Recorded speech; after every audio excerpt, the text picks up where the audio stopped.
అండి, నమస్తే, welcome back to our channel. ఈరోజు వీడియో వచ్చేసి ఈ స్ట్రాలతో నేను ఒక మంచి డెకరేటివ్ ఐటమ్ అనేది తయారు చేసి చూపిస్తానండి.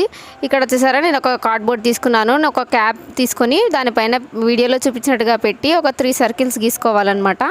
మన వీడియోలో ఎవరైనా కొత్తగా చూసినట్టయితే ప్లీజ్ సబ్స్క్రైబ్ చేసుకొని పక్కన ఉన్న బెల్ ఐకాన్ క్లిక్ చేయండి. నేను పెట్టే ప్రతి వీడియో మీకు ముందుగా నోటిఫికేషన్గా వస్తుంది.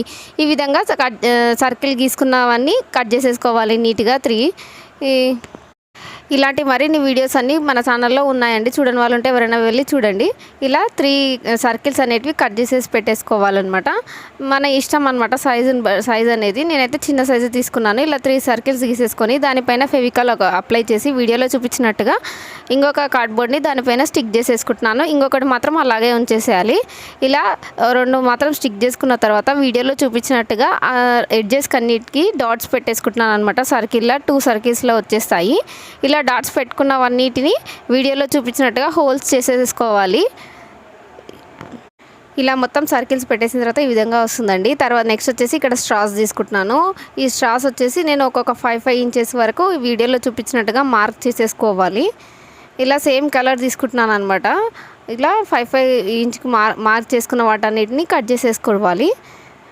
ఇలా ఒక రౌండ్ వచ్చి ఒక కలరు, సెకండ్ రౌండ్ వచ్చేసి ఇంకొక కలర్ అనమాట. నెక్స్ట్ కలర్ వచ్చేసి నేను ఇక్కడ పింక్ కలర్ తీసుకుంటున్నానండి. ఇక్కడ వీడియోలో చూపించినట్టుగా పింక్ కలర్ తీసుకున్నాను. అది వచ్చేసి 10 సెంటీమీటర్స్ తీసుకున్నాను అనమాట. డబల్ లాస్ట్ మిడిల్ పార్ట్ వచ్చేసరికి ఎల్లో కలర్ తీసుకున్నాను. ఇలాంటిది ఒక దారం తీసుకొని వీడియోలో చూపించినట్టుగా ఒక పెద్ద సూది తీసుకోవాలన్నమాట. ఇలా ఒక పూసను ఎక్కించుకొని తర్వాత స్ట్రా ఎక్కించుకొని మనం హోల్స్ చేసి పెట్టుకున్నాం కదండి. ఆ ఎడ్జెస్ అన్నిటిని వీడియోలో చూపించినట్టుగా స్ట్రాస్ ఆ కార్డ్బోర్డ్కి సూదితోన ఇట్లా వీడియోలో చూపించినట్టుగా కుచ్చేయాలన్నమాట.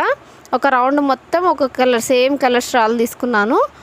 చూడడానికి బాగుంటుందన్నమాట. అలా మీ ఇష్టం, మీకు సైజు బట్టి సైజు పెద్దగా అన్నా తీసుకోవచ్చు, చిన్నగా అన్నా తీసుకోవచ్చు. ఫస్ట్ లైన్ మాత్రం సైజ్ అనేది చిన్నగా తీసుకోవాలి. సెకండ్ లైన్ వచ్చేసి సైజు కొంచెం దానికంటే డబల్ తీసుకోవాలన్నమాట స్ట్రాల్ అనేది. ఈ విధంగా వీడియోలో చూపించినట్టుగా మొత్తం కార్డ్బోర్డ్కి స్టిక్ చేసేసుకోవాలి. నెక్స్ట్ వచ్చేసి పింక్ కలర్ అనమాట.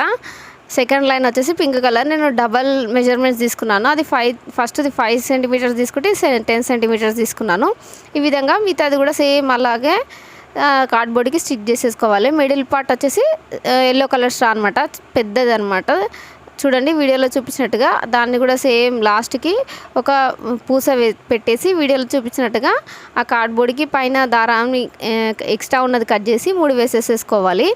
ఇలా 3 వేసేసుకోవడం కంప్లీట్ అయిన తర్వాత మొత్తం మళ్ళీ గమ్ అప్లై చేసి మనం ఫస్ట్ 3 కార్డ్బోర్డ్స్ కట్ చేసుకున్నాం కదండి, అది స్టిచ్ చేసుకోవాలి. ఇలా స్టిచ్ చేసుకున్న తర్వాత వీడియోలో చూపించినట్టుగా ఈ సర్కిల్కి 4 కార్నర్కి 4 మార్క్ చేసేసుకొని వీడియోలో చూపించినట్టుగా దారాలు కార్డ్బోర్డ్ నుంచి తీయాలన్నమాట. ఇలా 4 సమానంగా పెట్టేసుకొని ఒక నాట్ వేసేసుకోవాలి. ఎక్స్ట్రా ఉన్నది కట్ చేసేసుకోవాలి హ్యాంగింగ్ కోసం అనమాట. చూడండి ఎంత బాగా తిరుగుతుందో, గాలికి అయితే చాలా బాగా తిరుగుతుందండి. చూడండి ఈ వీడియో కనుక మీకు నచ్చినట్లయితే లైక్ చేయండి, షేర్ చేయండి, సబ్స్క్రైబ్ చేయండి. Thank you for watching.